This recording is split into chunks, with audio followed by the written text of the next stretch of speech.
It's the weekend and you have financial questions that need answering.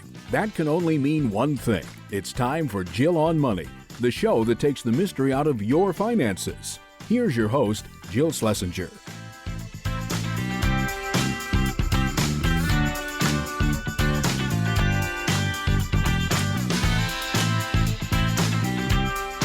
Welcome, welcome. It's the Jill on Money Show. This is the program that takes the mystery out of your financial life. If you've got something kicking around in your brain, if something's keeping you up at night, give us a holler. Go to JillOnMoney.com, click the Contact Us button, and then we'll help you out. Today, we're starting the program with John from Pennsylvania.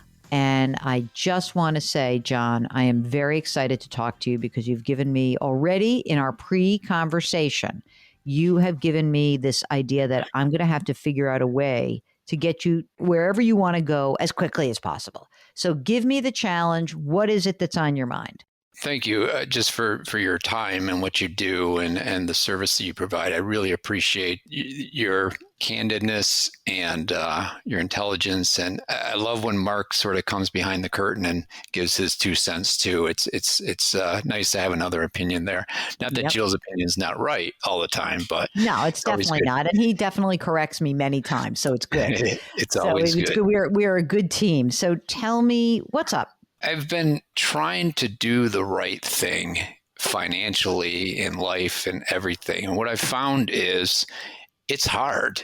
It's hard to keep all the balls in the air. So, working, having a family, making sure your kids are safe and bring them up properly, spending time with your spouse, paying bills, mowing the lawn, making sure that the mailbox is straight, just silly things, but takes so much time. And then you add the financials and it's like, oh my gosh, okay, you got to bring in some income. You got to get the right job. You've got to save for retirement. How about 529s? What about taxes? What about medical? What about this? It's just so complicated. And you get into HSAs. What should I do with HSAs? Should I be saving there?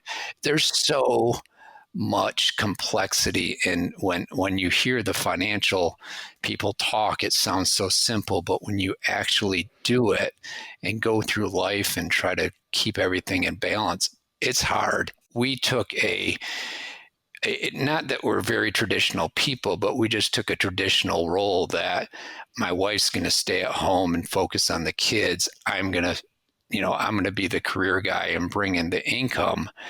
And there's some benefits there that she gets to focus. There's some downside too, that she loses some of herself in not working. And I have all the pressure to bring in the income and support everyone. And that adds to the stress too. Sometimes I think about the single parents out there. I know. It's like too much. Mark and I were just, we had talked to somebody. We're like, how do they do it? It's amazing. How do you do it? People will rise to the occasion and you don't really know what you can do until you're put in those situations. But God, my heart goes out to those people that just don't have that support. Okay. John, how old are you? 55. How old is your wife? 55. How old are your kids? They're in their 20s. One is launched in a career first year. I think he's launched. The other one is finishing up college, undergrad, will be done in April. Okay. Oh, that's good. How much do you earn, John? Me personally or household? Well, you said your wife doesn't work. She works part-time now. Okay. How much does she earn part-time? $15,000.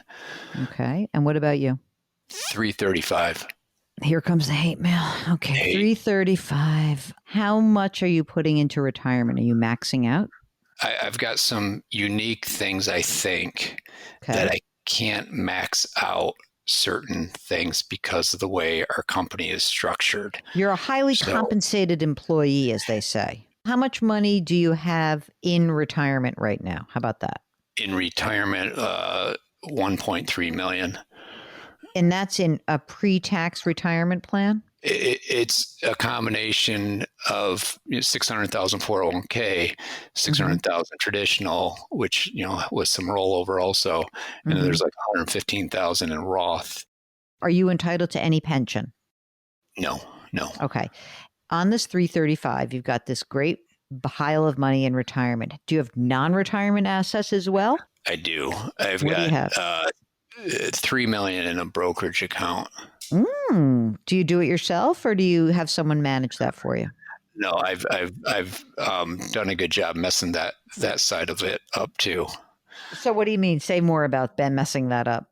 I've been investing for 25 plus years, and I sort of don't know what I'm doing. So I sort of chase one thing and then say, oh, that fund's no good. Let me open up another fund. Oh, you're that guy? That's awesome. Dividends are interesting. Let me open up a dividend fund. Well, and then it's like this, last 10 years, it should all be index. And I'm like, okay, now I should be in index funds. Let's get into index funds. What about international? Oh yeah, let's get some international in there. How about small cap? So you're highly suggestible. If I told you to take opium right now, you'd probably take it. Well, only if you say it would do me some good. Mark, let's crank up that opium den and let's see if we can get John to come help us out. Let me reach out to my contacts in Afghanistan. Yeah, exactly. Okay. So let's just do a few more details here. You own your home, John? Correct. Own it outright. So we're about $650 and dropping daily. No, don't be ridiculous. Are you going to stick around? We're sticking around. We want to stick around the area, but we want to get out of the neighborhood where we raised our kids. So we want to go more remote, but that's, within a 10-mile radius. So of the $3 million brokerage, I've earmarked $200,000 in cash for the house, quote, downsize. What are you talking about? Like, you wait a second. You're going to sell a $650. You're going to move slightly outside, and you're going to end up spending $850. By the time you got moving costs, closing costs, realtor fees. I mean, come on. Can't you just use whatever you sell? Here's the first rule. Whatever you sell, the proceeds, use that for whatever the next house is. And that's it. That's your top end. Unfortunately, in this world, in this area, it doesn't work because people are building these monster houses in these remote areas and there's no land. And to get something reasonable, even on the low end, it's going to cost $750, $800. Let's talk a little bit more about what do you actually need to spend? Like when you got $335,000, you've saved a bunch of money. Do you have money just in cash, just an emergency reserve fund, or is that a part of the brokerage? Again, it's part of the brokerage, but there's always a rub to what I do. So in my industry, I never felt comfortable with my security of my job. So we've always kept a couple years of cash on hand. And in that case, we've always kept a couple $100,000 liquid. Not that we spend $100,000 a year. It's just, it was a round number that we were comfortable with. Okay. I added a couple $100,000 for the house and we put some in I-bonds. So I'm sitting on $560,000 in cash plus $40,000 in I-bonds right now. When you say so of the $3 million, okay, good. That's fine. We'll get back to John in just a second. If you want to join us just like John, just go to JillOnMoney.com, click the Contact Us button. We'll be right back.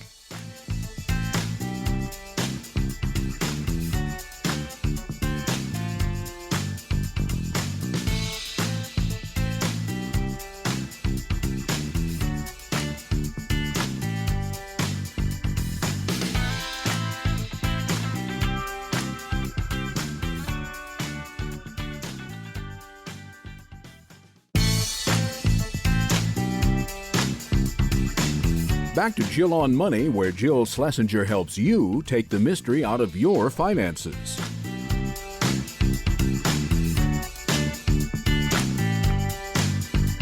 You're back. It's Jill on Money. And you hear us talking to all of the listeners who've got financial questions. We try to give them some concise and actionable advice. But, for many of you, you might have more complicated situations. And for that, you may be thinking that you'd like to contact a financial planning firm, but you don't know where to turn. You don't know what to do. I get it. It's very confusing. If this is something that you are wrestling with, you may want to check out our sponsor, Facet Wealth. Facet Wealth's financial planners are all certified financial planners. That means they've got to put your best interest first. Want to learn more? Visit cbsaudio.com/Jill for 2 months free off your first year of financial planning. And now we must get back to our listener, John from Pennsylvania. So when you look at your Social Security benefit at your full retirement age, which is probably 12 years from now, John, what is that benefit? Do you know? Jill, I'm trying to be clear with you, but this goes back to my initial comments. This stuff is hard. It's hard to get straight answers. So on the Social Security statement, it says at your current earnings rate, if you continue working until these ages. Well, I don't want to work until those ages. No, don't worry. You're not going to have to. Tell me what it says. Full retirement age, the middle number. What is it? 4,057 is 70. 3268 is 67. 2272 is 62. All right, 3,300. The way that Social Security works, it's not like you have to keep working. What they do is they say, if you were to tally up your 40 highest earning quarters, they come up with a benefit. It's not like you're going to, if you don't work for another 10 years, it's not like the number's going down. Okay, so don't worry about that. So you're telling me you think you need 10 grand a month to live on. Is that right? No. What do you think you really our need? Expenses are tracking. We put them in a spreadsheet. I twist my wife's arm every month to do this, and she's been agreeing with me. 65,000 is the expenses without health care. And I'm anticipating if I go on ACA, maybe 20 to 25,000 in healthcare expenses to be conservative. Yeah, I think that makes sense. So we're going to say 90 grand. Yeah, and then add some taxes.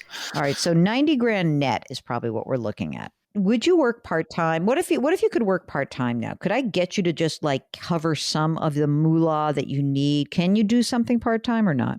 Yes, I can. If it's related to some of my sporting goods addictions, yes, I can do that. Go work at like REI or something. Get your stuff for free. Well, I like food and I like sporting goods. So I was thinking, Trader Joe's or a REI because they offer benefits. Yeah, exactly. But again, I always have a rub, Jill. Yeah. So here's my rub. I envision me doing that. And I'm not a kind of guy that can leave anything undone. So, I'm there and this needs to be done. So next thing I know, I'm working there 8 to 10 hours a day.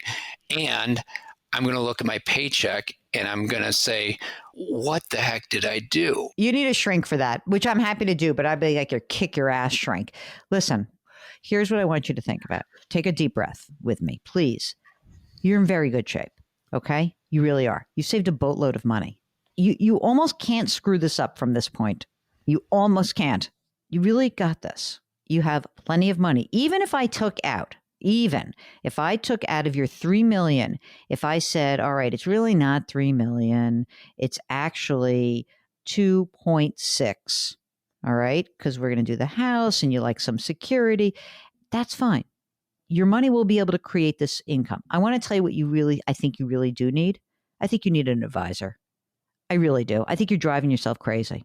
I mean, you have a lot of freaking money, John. You have a lot of money. And for all of your anxiety and self-doubt, you and your wife have done an amazing job. You have, okay? The kids are almost done. Like this, got one more in college, you're done. This is what I think you should give yourself permission to do. First of all, you're fried. You're clearly fried. You need to take a break. You need to talk to your boss. And we're not doing this second, but I'm just saying maybe next year, talk to your boss and say, I'm fried. I love you. You've been great to me. And maybe there's a question about whether you could do something consulting-ish for this company, maybe not. Who knows? Before you have this conversation, you start looking around and you say, let me just get a fun job. Let me just do something, just something for fun. That's it. And you kind of plan that out. You're going to have to free up money to help pay for your bills. That's fine. But all of this is to say, you are the perfect type of person to hire a financial planner. You really are.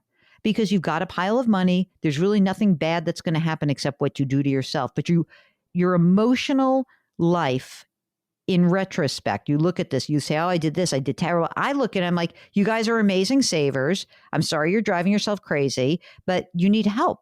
You need help to manage it because it's too much.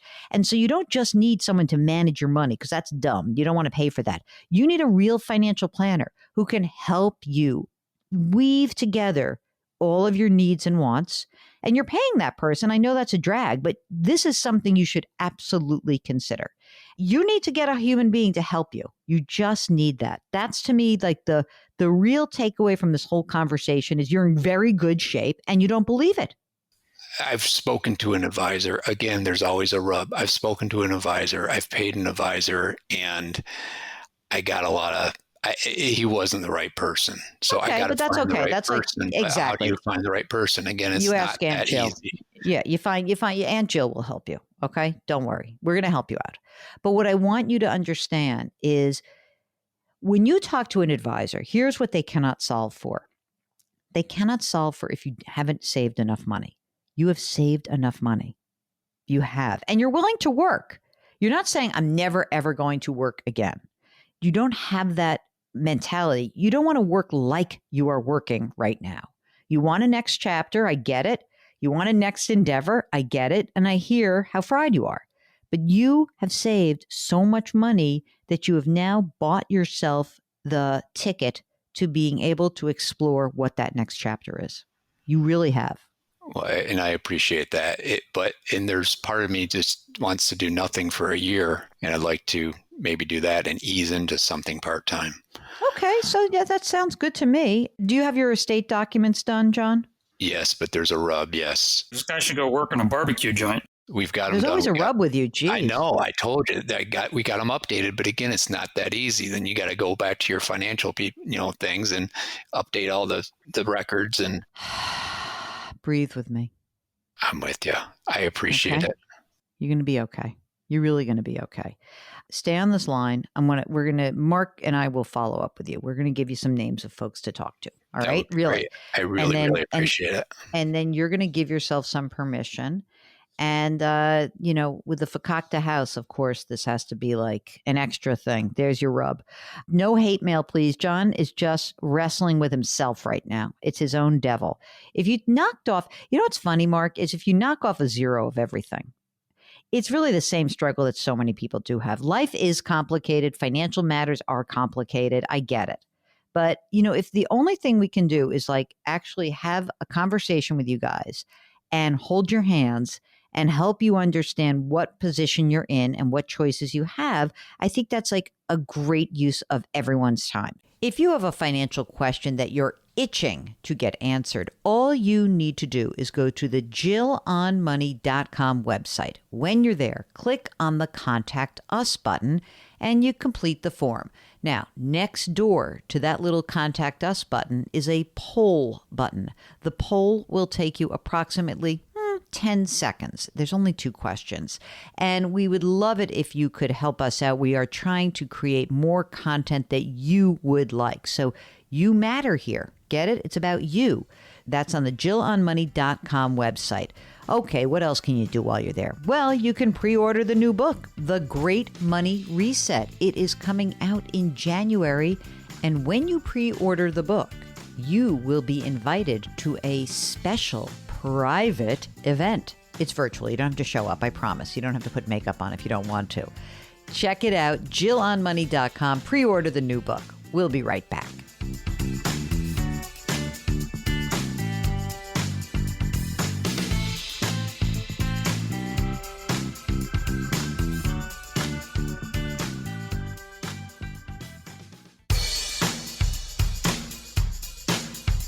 Follow Jill on Twitter and Instagram for more personal finance content. Just use the handle @JillOnMoney.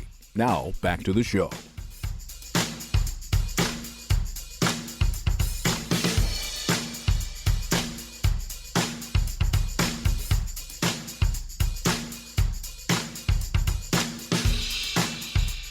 You're back. It's Jill on Money. Hey, while you're on our website, JillOnMoney.com, don't forget, take our poll question and, of course, sign up for the free weekly newsletter. Okay, let's get to one of you. It's Chris from New Jersey. Yeah, I just I had a question really about getting started with investing.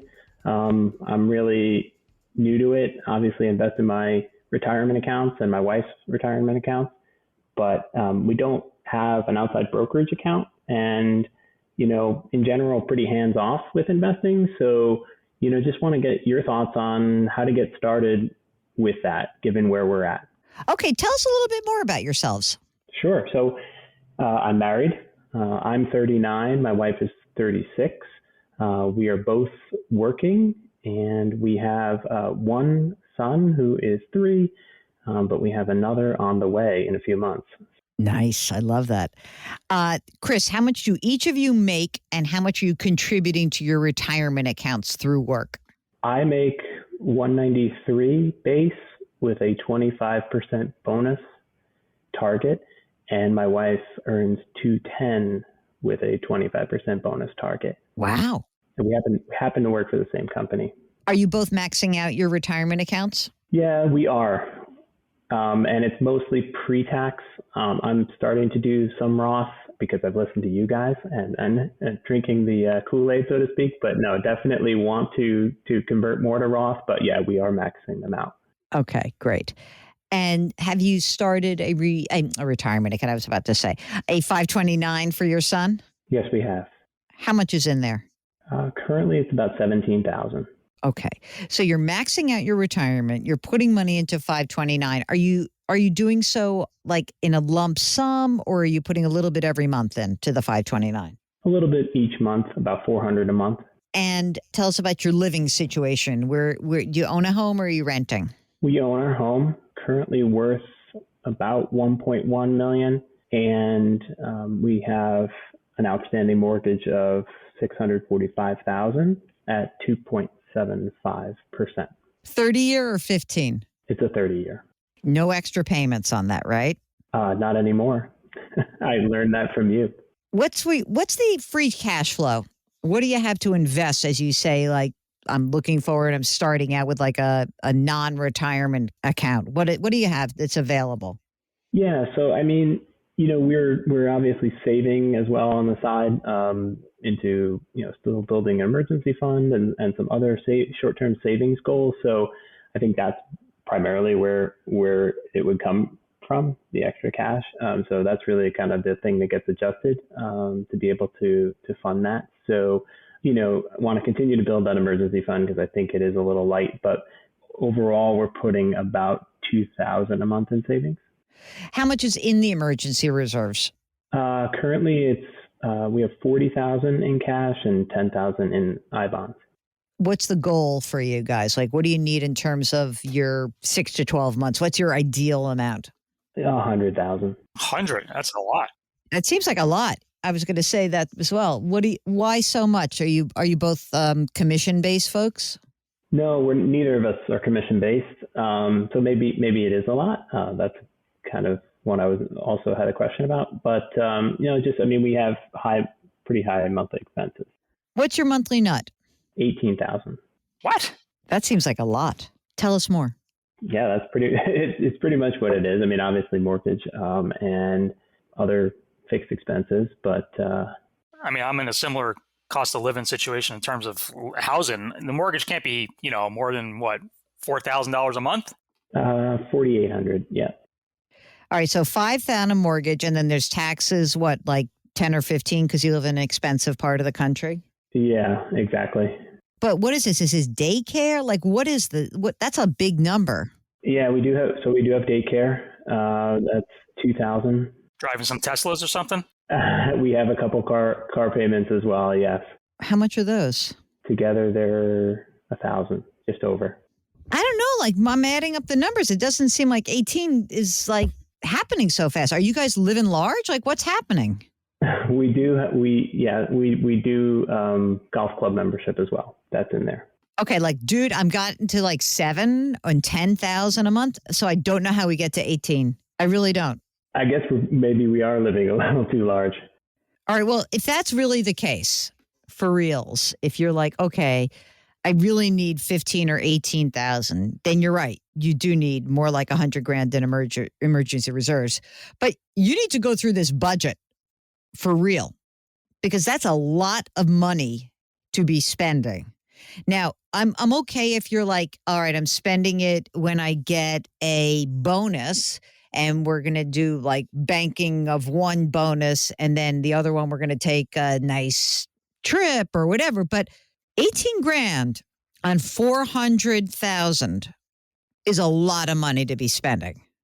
But I do think what would be interesting for you to figure out is like, where is a lot of this money going? Once you actually determine that, you may find you have more than $2,000 a month to save. But whatever your monthly nut is, we do want you to have 6 to 12 months in the emergency reserve fund. And I know if you're saving for something on a short-term basis, that's fine. Let's presume you get that money socked away and everything's good. The next step is that you would start an investment account somewhere. So, Chris, right now, do you feel comfortable managing your own money? Not really, to be honest. I'm a pretty hands-off guy with that. So like in the retirement accounts, it's mostly in target date funds. I think there's a couple other funds, but it's like 80% in target funds. Well, you could do a couple of things. One is you can open up a supplemental investment account, just a joint account. And that joint account, you could put in any big investment house like a Vanguard, a Fidelity, a T. Rowe Price, a Charles Schwab, and you can choose a target date fund in that kind of account.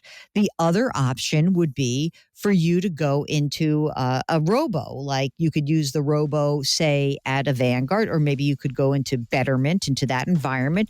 You'd pay a little bit more, but you would also get the investing kind of on autopilot. We'll get back to Chris in just a minute. It's Jill on Money.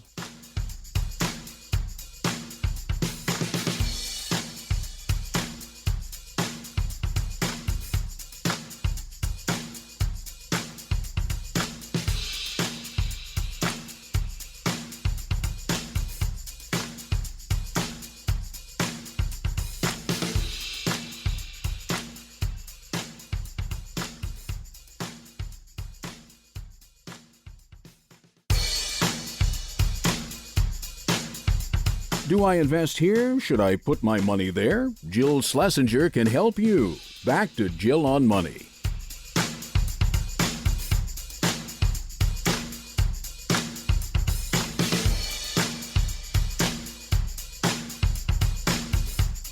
You're back. It's Jill on Money. Hey, if you can't get enough of us on the weekends, you may want to subscribe to our podcast. We've got a daily podcast. It's called Jill on Money. And we've got another podcast called Eye on Money. It drops twice a week.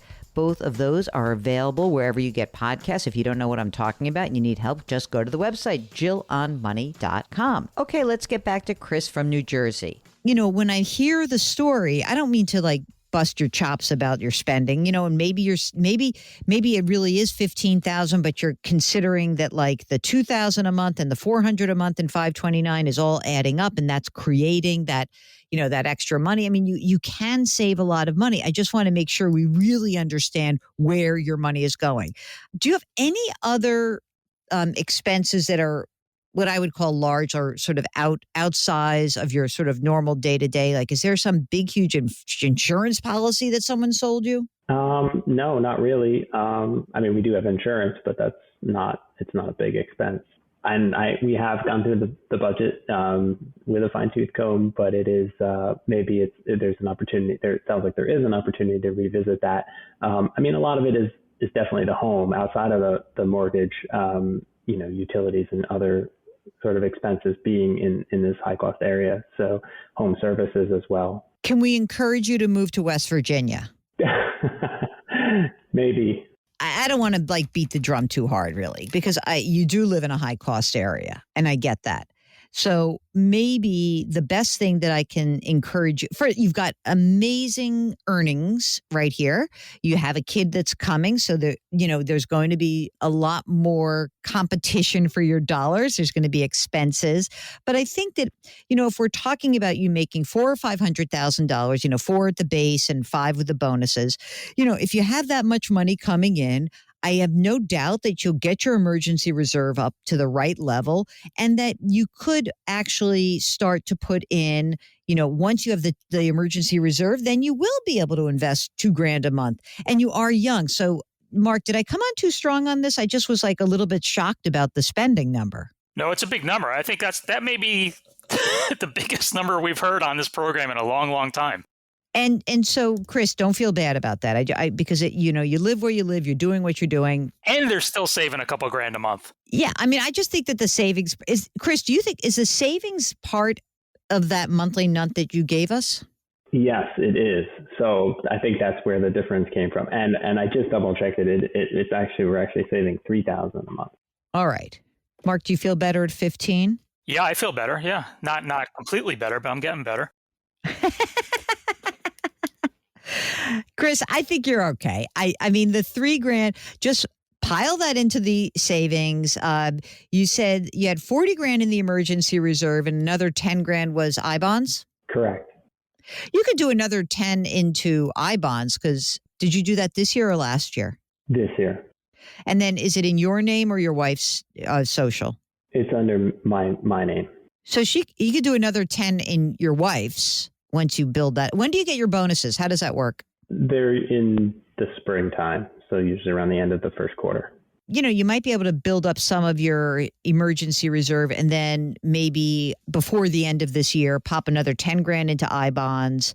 And then next year, when you get your bonus, you'll get this big chunk. Everything's going to look great. The emergency reserve is going to be robust. And then what I think is going to happen is that then you're going to put $3,000 a month into an investment account. I think it's going to be great. Do you guys have your estate documents done? We do, yes. Although we'll have to amend them, obviously.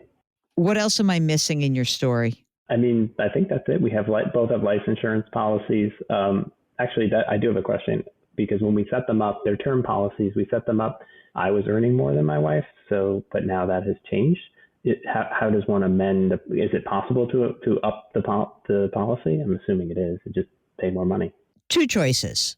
One is that you can not so much amend, but you can just buy more coverage for her. So you probably have to wait until after she gives birth because they usually don't like to underwrite people who are pregnant, beyond the first trimester.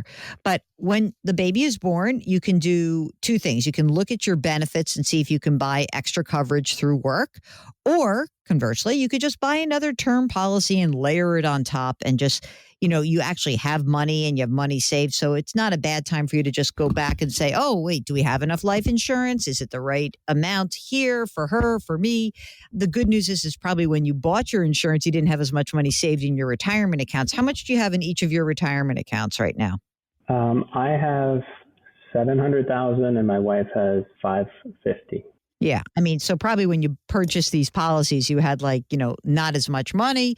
So I don't know, where'd you buy the insurance to begin with, online or through an actual human being? Through a human being.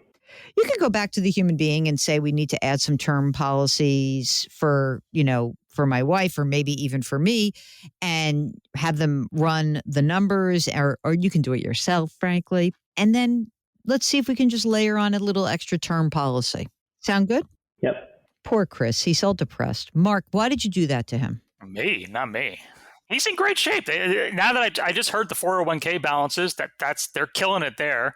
Just get the emergency reserve up a little bit more, and then everything else they redirect into a brokerage account. And, it's all good. It's all good. I appreciate your guys' insights on this. I love the show. Keep it up. Thank you so much. If you want to join us on the air, just go to our website. It's JillOnMoney.com. Click the Contact Us button.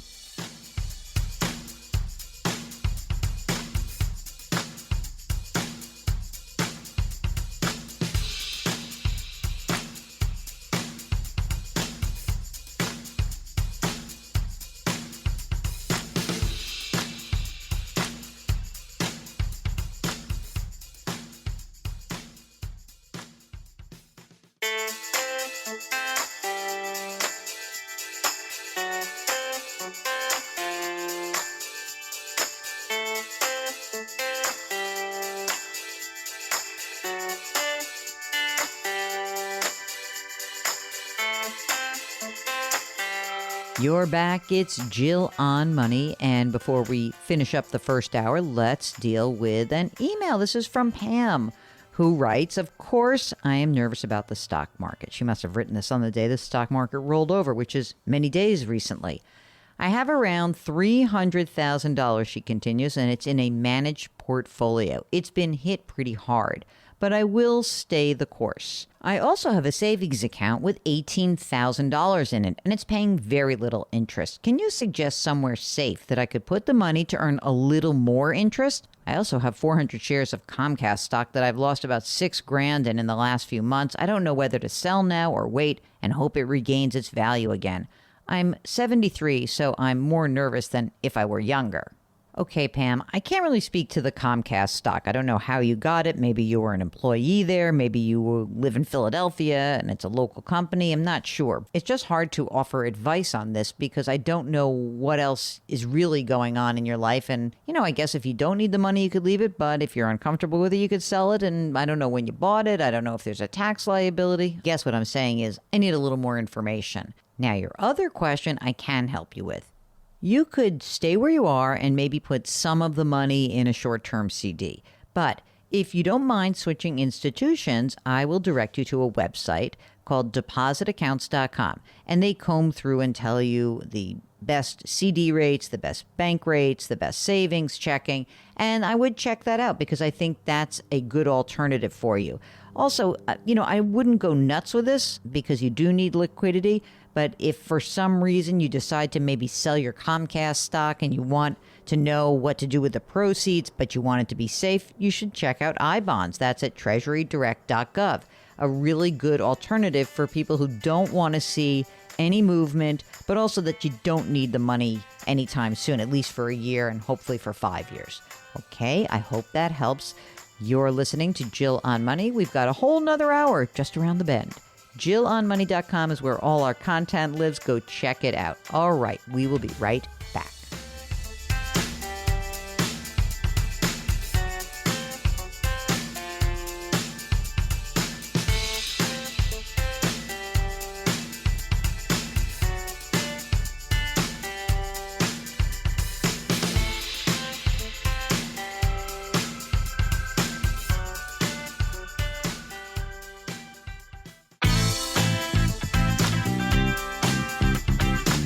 It's the weekend, and that can only mean one thing. You're listening to Jill on Money, the show that takes the mystery out of your finances. Here's your host, Jill Schlesinger.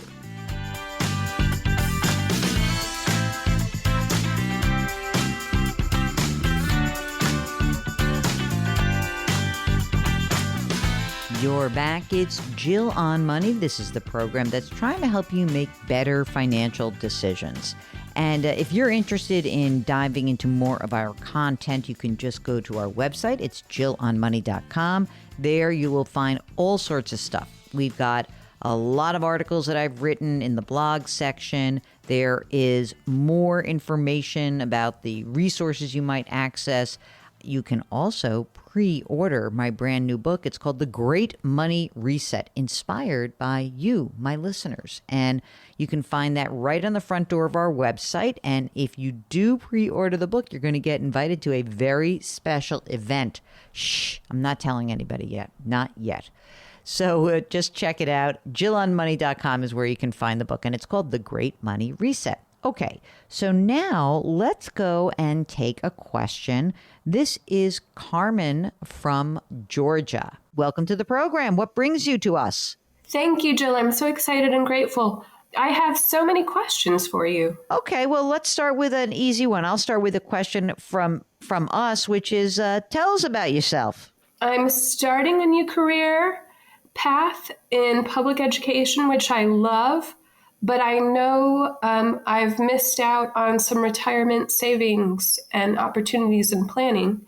And I just want to make sure I have enough emergency savings and am making good financial decisions. Okay, great. How old are you? I'm 41. Did you work in like a private sector kind of career before this? No, honestly, public nonprofit. Got it. And how much are you earning in this new career? $65,000. Great. That's fantastic. Are you partnered, married, anything? Divorced and single at the moment. Okay. Kids? No kids. All right. That makes planning a lot easier. So as part of this pay package of $65,000, do you have a retirement plan that you're contributing to? Yes, and then I believe it's considered a defined pension or a defined Great. contribution. So what are you putting aside to contribute to both the pension or any other benefit that you have? So I think about 350 is taken out of my paycheck each month. And then for the pension, and then I also contribute $500 a month to my Roth IRA. That's terrific. How much did that Roth IRA exist before you had this job? Correct, yes. Oh, great. How much is in the Roth? Right now, the market's gone down, so I think it's at 182. So 180 grand, that's perfect. What else do you have in savings that we should know about? I have 42,000 in a 403b and another 7,000 in a 457. And I've got 21,000 in cash. I think that might be it. I own my home. I just bought it in 2021. Congratulations. Thank you. Well done. What do you think it's worth? I think it's really gone up. So I bought for 230, but now it's worth 290. And did you use a mortgage to finance it? Yes, 30 What years. is the outstanding balance on that mortgage? I owe 157. Wow. What's the interest rate? 3.25. How about any other debt? Any school loans or anything like that? Yes, I've got 15,900 in federal direct loans. Does that mean we're going to get 10 of that forgiven? That is what I understand, and I'm hoping. I'm so excited. Okay, Me too. 15,900 you said? Yep. Okay, so we'll have 10 forgiven.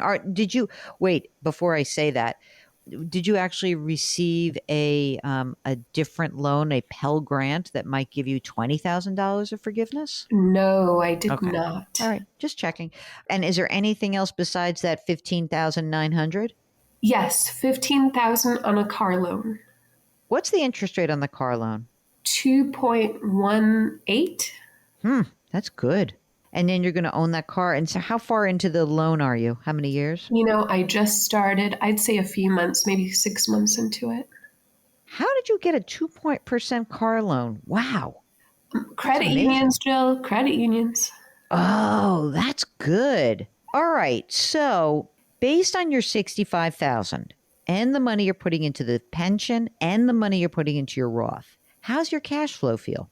Honestly, really great. Really? I mean, I used to make 40,000 so to make 65 feels It's huge.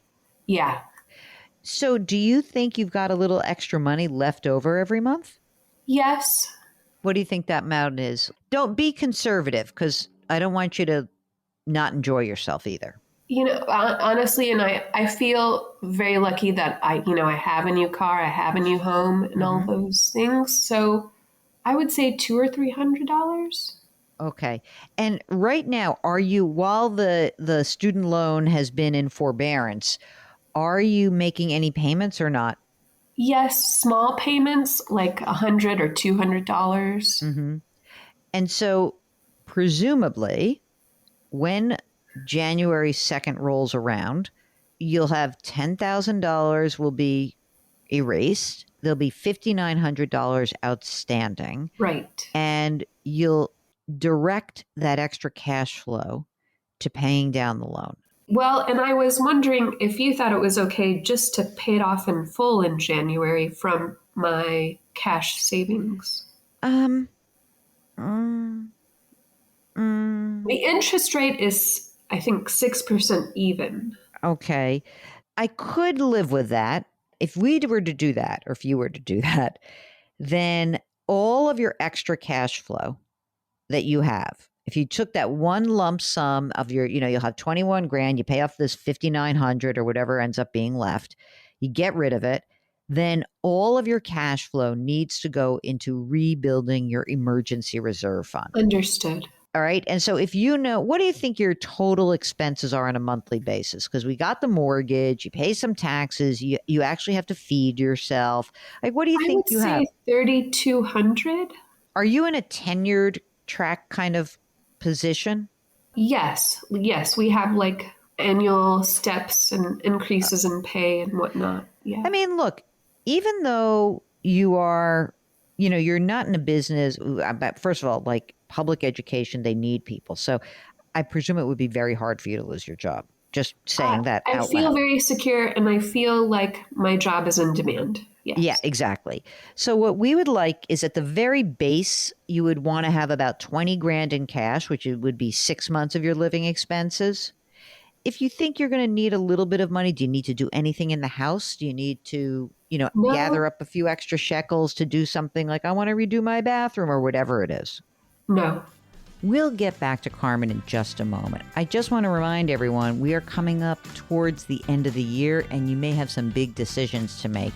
So if that's you, just get in touch with us. Go to JillOnMoney.com and click the Contact Us button. All right, we'll be right back.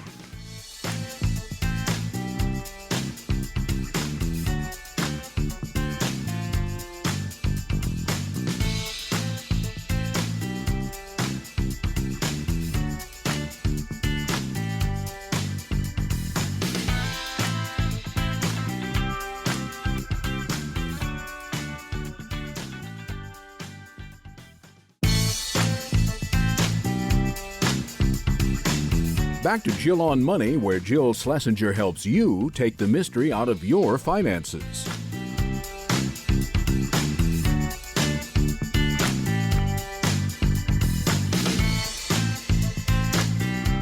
You're back. It's Jill on Money, and we are trying to help out anyone who needs some financial assistance, some knowledge, some decisions that have to be made, whatever it is.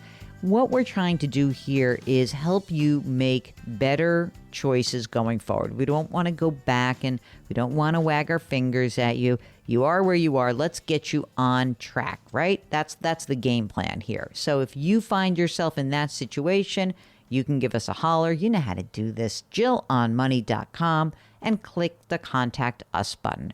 Right now, let's get back to Carmen. I can live with 6 months living expenses in your situation, which would mean that we see you through the end of the year, right? Yeah. We get that debt paid off, done, and you start rebuilding your cash until you get to about 20 grand again. And then once that's done, you will have some extra money. There's going to be some choices here. You're already putting money into your Roth IRA. I'm just wondering, if you're 40, how does the pension benefit work in your system? Do you know yet or not really? Not really. I know I can't retire before 55. You probably need more than that. I bet you need like 20 years in. Right. And I have total about 4 years between either working in other states and here. Okay. So hopefully I just need, 21 more years. Yep. I honestly don't know the math side of everything. Okay. That's okay. Because it really doesn't matter because you're in, when you contacted us, I think you sort of indicated from your note that maybe you were sort of like a little worried that you were trying to play catch up, but Yeah. You're in very good shape. You really are. This is like another excellent example of like, you think you're not in such good shape. You're actually in very good shape. Are you comfortable in the management of your money? So you've got this Roth IRA, and where is that held? It's at Fidelity. And how is it invested right now? That is a great question. Thank you. I was pretty scared by the pandemic. Mm-hmm. And so I sold a lot of VTI and VU at the market low. And so right now I have, of the 182, I have 75,000 in cash. What were you scared of? Because like, it's weird to sell something when you're so young. Did you just get freaked out in general? I was afraid public education was going to implode. People were pulling kids out of school. Right. And we will never get them back there again. Little did you know that parents would be like, over my dead body will I let that happen. Right. I mean, I think that what you might want to do is look back at where you had your allocation, you had, Vanguard Total Stock Market Index or whatever, and you can I think dollar cost average back in. I mean, especially in a Roth, you're probably not going to even touch this Roth till you're 70 years old. Seriously. That's what I want. Yeah. If you want to know mathematically, probably the smartest thing to do would be to say, okay, I had a total stock market index. And what was the other asset you held? I'm sorry. VOO. And that was it? Just those two things? I sold a lot of those two things. Yeah. And what else? I also have about 30,000 in Apple. I bought maybe over a decade ago, probably 1,500 in Apple, and now it's worth probably 37,000. Is that in your Roth? That is in my Roth. Fantastic. Yeah. Okay. So here's what I think. If you want, what I would do is I would say, okay, I have a total stock market index. I'll have a Vanguard intermediate term bond fund, and get your money to work. And you're not going to, you have a time horizon right now of 30 years. There's no way we're going to look back and be like, oh yeah, the market went to zero. It's too bad you didn't sell everything at that time. So yes, if it feels scary, you can do it a little bit at a time. You can say, you know what? I have $100,000 in cash. I'm going to put $10,000 to work every month. That's fine. But if you just want to get it done, you're now in your public education mode. You've got a great job. You've got a pension. You're never going to, you're not never. Let me say this. You're unlikely to access this money anytime soon. Yes. Then you can pull the trigger and not look back, and don't worry. The market's going to go down. The market's going to go up. You don't want to get greedy. You don't want to get fearful. We want to try to tamp those expectations down and those emotions down. If you have a stock market index and you have a bond market index and you have a little international index and you want to keep a little Apple stock just for the heck of it, fine. There's not a lot more you need to worry about. So should I consider my Roth part of my emergency savings? No. Okay. No, it's your long-term retirement plan. You have like 3 levels of assets right now. Okay. You have your cash, you have your deferred retirement, the 403B and the 457, and then you have your Roth. Those 3 things, the only, the way you look at it is cash is cash. Cash is emergency reserve.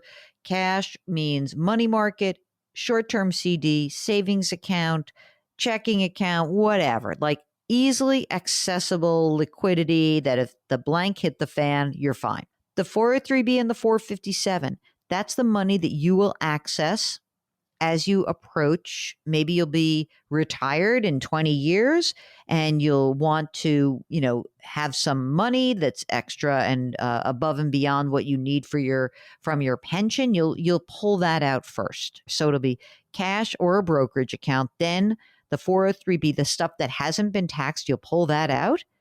And then the Roth will be the last money you access. In many respects, the Roth could be the riskiest of all the assets.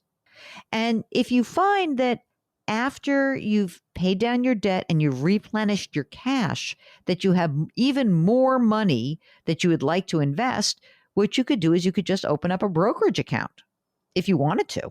And I think that just keep building a little bit at a time. You're going to be pleasantly surprised. You've got a low cost mortgage. You've kept the debt down. You're living within your means. When you were making in the 45 grand, you didn't go crazy. You don't have, tens of thousands of dollars of credit card debt. You're in good shape. So now with this raise, you have really, it's a huge shift. So not only are you making more money, so that means you could save more money, but you're also going to have access to a pension plan. It's just a fantastic situation for you, Carmen. Thank you. How about, I know you're single, but do you have estate documents? Like if you got hit by a car, who's going to pull the plug for you? No, but I just bought some easy to fill out, online programs. Good. So Perfect. That's good. I love this all. This is great. Overall, this has been a huge upgrade you've made to your financial life. So congratulations. Thank you. By the way, even though I'm not going to wag my finger at you for selling at the bottom, but I will tell you that your example is kind of like a very good example of why the reacting and feeling like, oh my God, if the stock market, if you really had to and you had to go and invade a retirement account, of course you could during an emergency. But the thing that you fear most is rarely what's going to get you. really. So true. Right? So true. I really learned that. Yeah. All right. Well, You good. know, and I always thought that of my Roth IRA, a percentage should be in cash. So I had 50. So basically, I sold about 25,000 of VTI and VU. So it did make me feel safer, but I can't agree with you more. Like, do I regret it? Of course. Now hindsight's 2020. Yeah, right. Let's move on. You're in good shape. You're gonna rebuild. This is great. And let us know how it goes. Okay, if you would like to join us, it's as easy as a few clicks. JillOnMoney.com, click the contact us button. And don't forget, while you're on our website, it would be so wonderful if you could take our poll. This is not some long, involved poll. It's exactly 2 questions, or at least I think it's only going to be 2 questions. It's just a way that we can bring you more content in the format that hopefully you like. So we want to find out what is it that you like, and we'll go from there. Okay? Deal? Deal. Okay. Jill on Money, and we will be right back.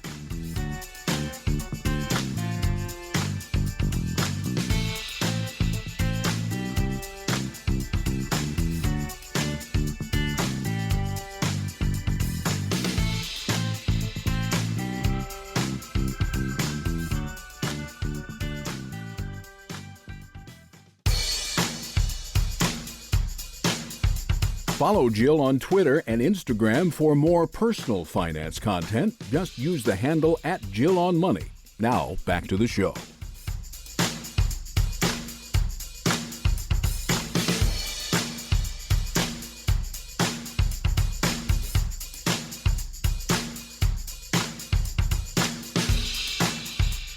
You're back. It's Jill on Money, the program that's trying to help you make better financial decisions. But if you need more than just a conversation with a radio show host who is herself a CFP, but you want a more long-lasting relationship, I get it. If that's you, you may want to check out our sponsor, Facet Wealth. Facet provides financial planning to enrich your entire life. They are trying to make you aware that you are not just an investment account. You are not just your net worth. That financial planning is about your needs. And whatever your circumstances, you should have access to reliable, personalized financial planning that advocates for you and is offered for a fixed fee. If you want to learn more, visit cbsaudio.com/Jill for 2 months free off your first year of financial planning. Okay, right now, let's talk to one of you. It is Barry from Alabama. Hi, Jill. Hey, Mark. Really enjoy this show. I have three questions, but the 2 are really easy yes or no questions. My wife and I are in our mid-50s, and we've invested quite a bit over the years, and we'd just like to know if you think we have enough to live comfortably going forward. And of course, I have all the numbers to go over with you. I like you say, of course. I like that people are now prepared to get peppered by all these questions. So you and your wife are in your mid-50s. Are you both still working? We are, yes. And how much do you guys earn together? We earn together annual salary of $216,000 gross. That's great. And are you putting money into retirement plans? We are. We're both maxing our 401ks, our Roth 401ks, and also our Roth IRAs each year. Sweet. That's great.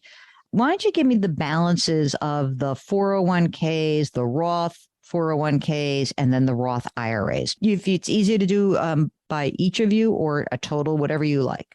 Sure. Also, I was going to mention I've got a military pension that is $88,000 each year gross.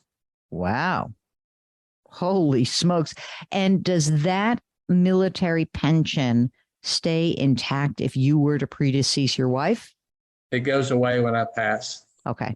But $88,000 a year is a lot. Amazing. Okay. So let's talk about some of the numbers. What have you have saved?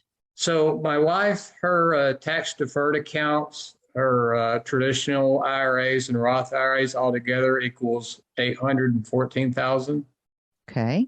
My IRAs, including traditional and Roth, is $953,000. And then we have a taxable brokerage account of $851,000. Wow. You got a lot of money saved. Did you skip children? Because this looks like a lot of money. I would say that having kids definitely doesn't hurt, but we've both been frugal over the years and been investing since we were in our 20s. Wow, that's amazing. So listen, you make a lot of money because you got more than $200,000 coming in from your income and then the military pension on top of that. What do you think you need to live on? Right now, our expenses are $4,000 a month, but going forward, I'd like to spend maybe up to $6,000 a month. Why? You need to get a raise? Well, we'd like to incorporate some trips. We like to do the all-inclusive resorts each year, so maybe do a couple of those each year going forward. How much longer do you think you're going to work, the two of you? My wife's going to retire at the end of this year, just a few months, and I haven't decided, but to project forward, maybe estimate me working an additional year, hanging it up December of next year. But you're so young. What are you going to do? I don't know. That's something we're still working towards. You know, they always say not run away from something, but run towards something. So that's something we're still working on. What about the house? Paid for? House is paid for. It's worth $750,000. Wow. Is there any other rental real estate, or some sort of joint venture with someone else that you got floating around out there? No real estate property other than the home. And you said the brokerage account had $850. Did you give me a general savings account, kind of the boring money? We are heavily invested in the market. I would say 95% of our money is in small, mid, and large cap funds, some international. We've got $32,000 as our emergency fund. We have very little to no money in bonds. So we are heavily invested in the market. You got an iron stomach. Okay, so at the end of this year, how old will your wife be? 55. And you? I will be 54 at the end of this year, but I turn 55 January of next year. So what I want to understand is, what do you think your game plan is going to be for you guys between age, say, 55 and, I don't know, your full retirement age? You got 12 years before Social Security would kick in. Do you have do you have those estimates of your Social Security? I do. Our plan is to draw at age 70. My wife would draw $2,700 a month. I would draw just over $3,100 a month. Okay. So the reality is, God willing, if you stay alive, we don't have a big problem, because your military pension plus your Social Security, more than enough to pay for everything, right? But it's this period in between, this 15 years, that we do have to think about, right? Because Correct. Now we got to spend some of your money down. Does that pension come with health care? It does. We have TRICARE Prime. So our health care costs us roughly $53 a month for both of us. Oh, my God. But what happens? All right. Again, I'm sorry to kill you off, Barry, but if you drop dead tomorrow, what happens to your wife for health care? My wife still is eligible under TRICARE Prime. Okay, good. I'm feeling pretty good about this, but there's two big issues that I think you have to contend with. One is that if you predecease your wife, all bets are off on the $6,000 a year, on $6,000 a month, rather, because, I need that pension. And if she doesn't have that pension, I don't think she can spend $6,000 a month. Okay. We'll get back to Barry in just a moment. When you're on our website, JillOnMoney.com, you should check out our podcast, Jill on Money and I on Money. You can get them wherever you get your podcasts, or we have links to them right on the website. Check it out. All right. We'll be right back.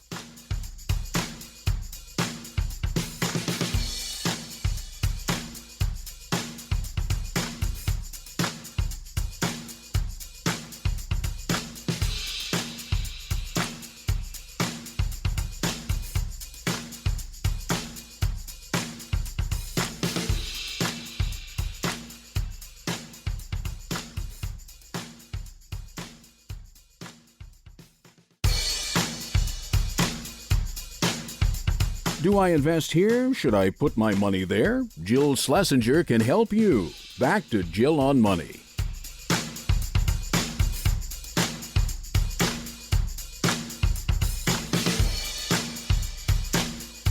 You're back. It's Jill on Money. And if you've been worried about markets this year, you're not alone. And I hope that you learn from this broadcast that Everyone's got different circumstances. We don't care whether you have a lot of money, a little money, you're starting off, you're thinking about retirement, whatever it is that you need assistance with in your financial life. Mark and I, Mark, best producer in the world, we would like to be there for you. All you need to do is go to JillOnMoney.com, click the Contact Us button, and don't forget, when you're completing the form, you've got to let us know if you'd be willing to come on the air live. That's so much fun, isn't it? Of course, you can always send us an email. That's fine as well, but we do get more information out of you when we have you on the line. We can ask follow-up questions. It makes it a little bit easier, but if you're shy, I understand it. Don't worry. We'll talk to the shy folks as well. We'll just do it via email. Right now, we are getting back to Barry from Alabama. Mark, how do you feel about them spending their brokerage account down for 12 years to make this work? Assuming Barry, is above ground and not 6 feet under, I think this works because that pension, it's all dependent upon the pension. And if they had to pull, 10, 12, 15 grand a year out of the brokerage account, they're still going to be fine. Yeah, that's what I was thinking. I was actually thinking that, again, presuming you're in good health and everything is good and great, and yeah, fine. But you guys both have to kind of pinky swear to each other that if something happens to you, she's not going to be in the same situation. Now, I presume she understands that on some level. And then the other thing that I would say is that for the year that you're working and she's not, so let's call it for 2023, stop putting money into the 401k. I want you to stockpile some money in cash. I really do. That was my second question. Definitely. I'm not thrilled about 95% stocks, but I guess that, you know what you're doing. Like that makes me anxious, but that's me. Having that pension kind of offsets that a little bit. Yeah, it does. But, every time that we have a big market sell-off, do you get anxious? No, we don't have issues with the market going down. We tend to invest more when the market's down because we consider it being on sale. And as we get a little bit older, we will probably put some money in bonds, but we really don't have an issue. But I do understand that for our ages, we're probably overestimated in the market. It is so scary to me to hear 95%, but you sound like you do understand the risk. So I'm not going to go crazy with you. Okay. As long as you understand that risk. Is there any way that you think you might work beyond next year? It's possible. I haven't decided, but for planning purposes, I was thinking one more year. I do work from home and enjoy my job, so it is possible I could work beyond another 12 months. Okay, so you said you had 3 questions. So one was about contributing to the retirement account. The second was, are you on track? We think you are on track. What was the third question? So I am driving an 18-year-old vehicle. Mm-hmm. My wife is driving a 4-year-old vehicle, and we were thinking about splurging next year, buying 2 new cars around $175,000. Jeez, what? Yeah. Okay, yeah, wait a nice second. Cars. Where? What do you buy? Mark and I, the worst car people ever. When we have the guy on from Consumer Reports, the car guy, he kind of rolls his eyes at us because we're so boring. So tell us, what are you going to buy? My wife wants a BMW X3 M40i, and I'm looking at a BMW M3 competition sedan. Wow. 2 Beamers. So here's what I want you to pinky swear with me. If next year it is, a couple $100,000 that you need to pull out, you got to free up the cash at some point, prior to that you can't leave it all invested if you're going to be accessing that money. And you are going to be. So a couple of things that you can do is that, like right now, tell your wife to stop making 401k contributions. You stop making 401k contributions and just build up the cash, build up your savings, and think that that's not just emergency reserve, but also it's the future car fund. If you keep working beyond next year, you'll just do the same thing. Just keep that flow of money coming into your savings because look, 55 to 70, you're going to be in a weird situation in that you guys have saved so much for so long. You're going to have to turn the faucet on the other way, right? You're now going to have to say, instead of putting all of this in, it's going to come out. And that can be a little bit strange for people when they begin the process. So get your head in the game around that. Make sure you free up the money you think you're going to need. And every year in advance of the year ahead, you and your wife, you sit down and you're like, okay, what are our real cash needs for the year? Probably most of your hardcore fixed expenses are covered from the pension. But if we're going to take a couple of big trips, whatever that money is, you free that up in the brokerage account ahead of time. You don't wait for the markets to bounce around, and you make sure that that money is available for you guys. And then you're going to be all set. If something, God forbid, were to happen to you, your wife can do a couple of things. One is she doesn't have to spend as much money. Two, she may consider maybe selling the house or downsizing. And those are her two options. So when you retire early, the choices are somewhat curtailed for the future. And I think it's okay, presuming you're healthy and you keep getting this pension. But I just want you guys to be on the same page around that. Does that make sense? That makes perfect sense. We've already been putting a few $1,000s away each month in preparation for the car purchases. So makes good sense to me. Barry, do you have your estate planning done? We do. We have all our wills and our medical documents good to go. Okay, if you would like to come on the air, all you need to do is go to the website, JillOnMoney.com. Don't forget, while you're there, sign up for the free weekly newsletter. It comes out every Friday. It's a great pregame for the show, for the weekend show, isn't it? Okay, we'll be right back.